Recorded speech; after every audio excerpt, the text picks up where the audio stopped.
Hi, and welcome to the Metaphoric Stars channel. Today, I'd like to take a minute to describe and show you how the metaphoric associative cards, can help anyone be guided through an individual or group situation where you need to find emotional release, find the root cause of your problem, and successfully work through it. Now, let's take a step back and cover the history of these cards. These cards were invented by a famous psychologist who realized that we as humans, we project our emotions, our mental trauma into outside objects. We externalize as a way of coping with these things, and that serves as a reflection of what's really going on inside of our headspace. So this practice has been used for many, many years now, although it's not widely available to all because there are certain things and ethics that you need to follow in order to be successful in this practice and in order to successfully overcome any trauma that may come up in the process.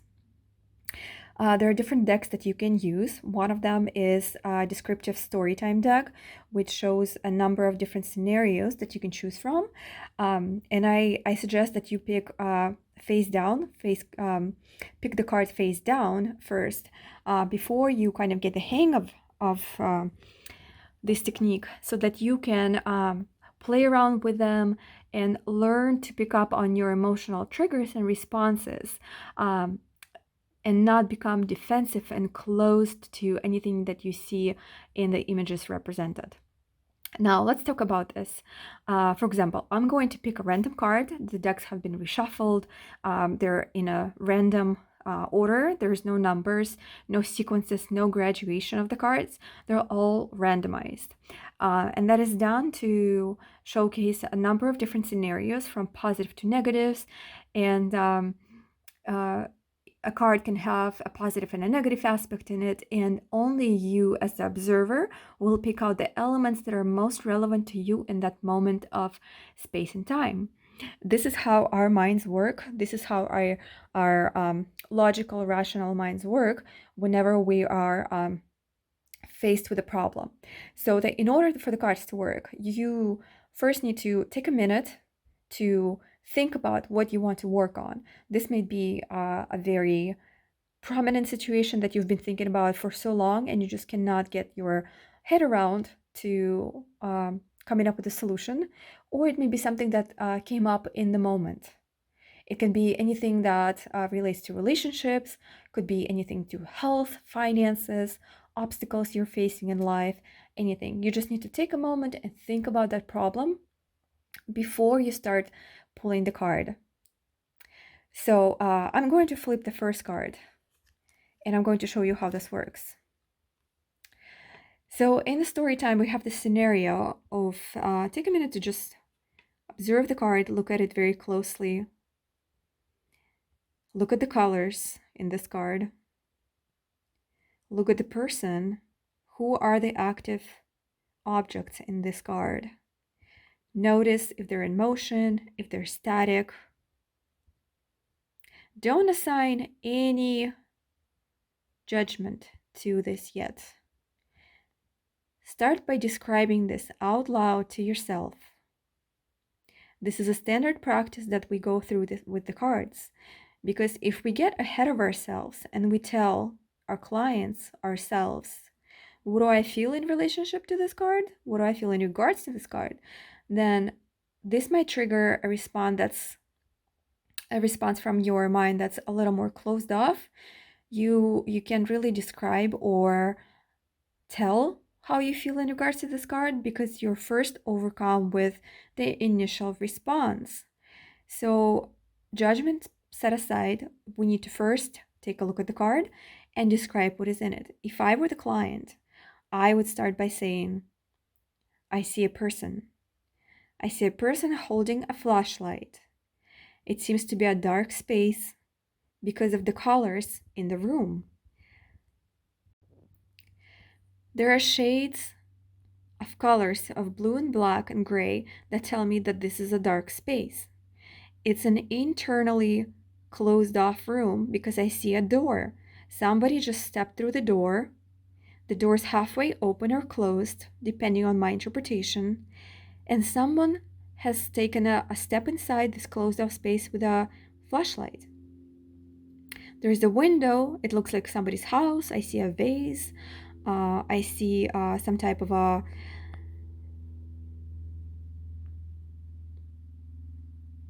no, I'm coming up short for words. These are my emotional triggers. So I see something going on in this card. It's an actionable card, and then I see the person in the back of this door.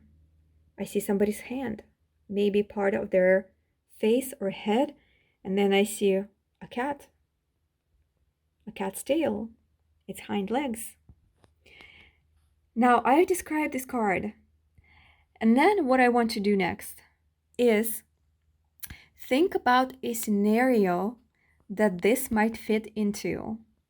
Why would a person be walking in a dark space with a flashlight guiding himself through this room? Does he live in this house? And I'm going to come up with a scenario that what would typically look like if you were working with a client or with yourself. So from my perspective, I see a person whose light just gone out in his house, and he's got a flashlight that's guiding him through this his house because he's looking for the cause of why his lights went out, or maybe there's a storm outside, and he's maneuvering through his house with a flashlight. And now the person in the back, that might be somebody else who lives in that house. The cat might be his pet. That's one of the scenarios.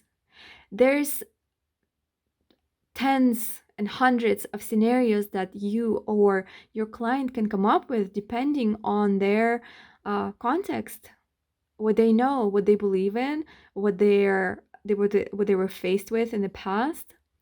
Now, someone might say, hey, this is a cabin on a cruise. You know why? Because the window is circular. Because circular windows are on cruises just like that. And maybe the cruise lost its power and he's just walking in the room with a flashlight. You never know. Another scenario may be he's an intruder. He snuck into this house with a flashlight because he knows that nobody's home and he's doing something suspicious. And somebody in the back is guiding or guarding the entry point, making sure that nobody's in. You see how differently our minds work depending on the triggers that we have internally. Now, have I thought of a problem that I wanted to work with? I would relate this onto the card. If I were confused about something in my life, I would say that, look, this person's got a flashlight. He's guiding himself out of this darkness, looking for the root cause, why the lights went out, but he's doing something proactive. He's being very active about it. There may be some danger in the back in terms of this person who's sneaking in, but he's in a safe environment. It's a house. And that's what we look for. Depending on the way your client or yourself you describe this card can either be a problematic negative or a positive. If it were a negative, we would look for a solution for that person. If he feels uncertain, troubled, or he feels insecure in this card, we would look for a solution through a number of different steps that we guide through to help him come up with a solution to feel secure and safe and deal with this traumatic situation. If this was a positive for me, then I would say, yeah, I'm guiding my way out of this room. I know my entry point. I know my exit. I'm in a safe space. I'm all good here. I know what I'm doing. I'm being proactive. And then maybe I don't need a solution. Just like that, the problem is solved. You can pull as many cards as you like, but you need to guide yourself and your client through every card that you ask. Because when you start asking questions and the person might not know the answer, the card will help them describe the situation, what they're internalizing, and help them reach a solution that's the most logical way of thinking for them. And now, if this were a negative situation, that a person felt insecure, they thought that somebody was after them in a negative aspect, they felt unsafe, then what we would do, of course, we would implement a number of different techniques to help them guide through the process. But one of the fastest ways is actually pull a card out of the box of chocolates. This is a resource deck, and I'm going to pull the first one by asking myself, what resource do I need in this moment that will help me overcome this insecurity, this insecure situation that I feel unsafe in if I'm being followed? What resource do I need for that? And I'm going to choose a random card in the deck, face down, flip it over, and take a moment to absorb the picture. Visually absorb the picture. Don't assign any judgment at first. And start describing it to yourself out loud. Ask your client to describe it out loud. What do you see? If I were the client, I would say, I see a set of steps leading up to a podium. There is a person up at the top, and he's got the shape of a money bag. There's a dollar assigned to that, and look at his hands. They're going up in victory. He's throwing up his hands, his fists, like, yes, I did this. I won. I am the sole winner on this podium. Look at the steps that I took to get there. And it was easy. I'm the only one. There was no competition. And look at the background. It looks like a city.